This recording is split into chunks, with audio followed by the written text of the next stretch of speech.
আসসালামু আলাইকুম। আর এগ্রোর পক্ষ থেকে জানাচ্ছি আপনাদেরকে অসংখ্য ভালোবাসা ও শুভেচ্ছা। আজকে আমি আপনাদেরকে দেখাবো কিভাবে ফেরোমন ফাঁদ দিয়ে ধুন্দলের মাছির বংশ নির্বংশ করব। ফেরোমন ফাঁদ দেওয়ার নিয়ম হচ্ছে 3% একটি ফেরোমন ফাঁদ।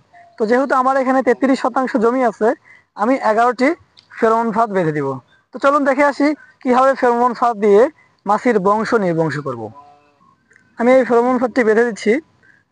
আর একটা কথা, এই ফেরোমন ফাঁদটি কিভাবে বানাবেন এর একটা ভিডিও আমার দেওয়া আছে, আমি লিঙ্ক ডেসক্রিপশন বক্সে দিয়ে দিব। আপনার ডেসক্রিপশন বক্স থেকে ভিডিওটি দেখে আসবেন। আমি ফেরোমন ফাঁদটি বেঁধে দিচ্ছি। ফাঁদ বাঁধার সময় একটা জিনিস লক্ষ্য রাখবেন, অনেকে আছে ফাঁদের ভিতরে পানি দিয়ে তারপর বাঁধে।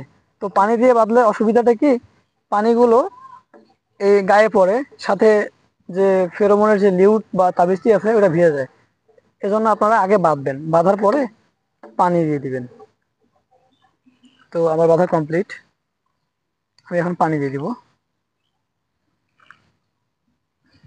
আর পানিটা হচ্ছে সাবান পানি।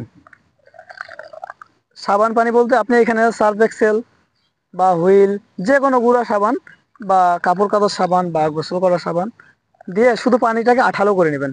এটা আঠালো করার উদ্দেশ্য হচ্ছে মাছিটা পড়ে যেন আর উঠতে না পারে। আমি মাছি দিয়ে দিচ্ছি, পানি দিয়ে দিচ্ছি। আর পানি দেওয়ার সময় অবশ্যই লক্ষ্য রাখবেন যেন লিউর বা তাবিজটি ভিজে না যায়।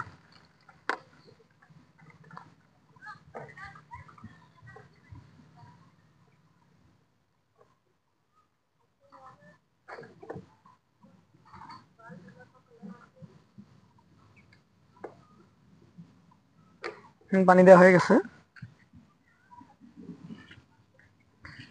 এখন আপনারা বলতে পারেন যে এখানে যে লিউর বা তাবিজটি আছে এটাতে কি জাদু আছে, কেন এখানে মাছি আসবে, কিভাবে এখানে মাছি আসবে? আসলে আমরা জানি যে লিউরটাতে যে একটা স্মেল বা গন্ধ দেওয়া আছে, এটা হচ্ছে স্ত্রী মাছির গন্ধ।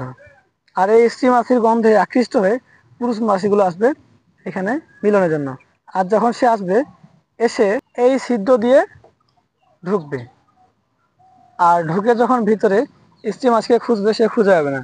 খুঁজতে খুঁজতে খুঁজতে খুঁজতে একসময় হয়রান হয়ে সে পানিতে পড়ে যাবে, অথবা খুঁজতে খুঁজতে এদিক দিয়ে আসে নিচে পানিতে পড়বে। মানে এটা অনেক অপশন আছে। কোনো সময় আবার আসে ডাইরেক্ট উড়ে আসে, সরাসরি পড়ে যায়। তো আমি এখন আপনাদেরকে লাইভ দেখাবো। আমি এখানে অপেক্ষা করতেছি, মাছি পড়ার অপেক্ষায়। আমি 3-4টা ফাঁদ বাঁধছি। তো দেখবো কোনটাতে মাছি পড়তেছে, আমি দেখাবো আপনাকে কিভাবে এখানে মাছি পড়বে। হ্যাঁ দর্শক, আপনারা দেখতে পাচ্ছেন আমি ফাঁদটা দেওয়ার 5 মিনিটও এখনো হয় নাই, এর মধ্যেই অনেকগুলো মাছি ঢুকে গেছে। 2টা মাছি এই যে নিচে পড়ে আছে, এটা অলরেডি মরে গেছে। আর এই যে উপরে দেখাচ্ছি আমি, আরো 4টা মাছি আটক হয়ে গেছে। এই যে আপনারা দেখতে পাচ্ছেন, আমি হাত দিয়ে একটু নাড়িয়ে দিই তাহলে ভালো করে দেখতে পাবেন। এই যে দেখতে পাচ্ছেন 4টা মাছি।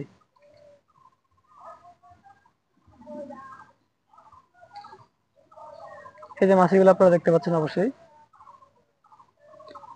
এভাবে ধীরে ধীরে ধুন্দুলের যত মাছি আছে সব মাছি এখানে ঢুকে যাবে, ঢুকে মারা যাবে। আর এ ফাঁদ দেওয়ার নিয়ম হচ্ছে 3 শতকে একটা।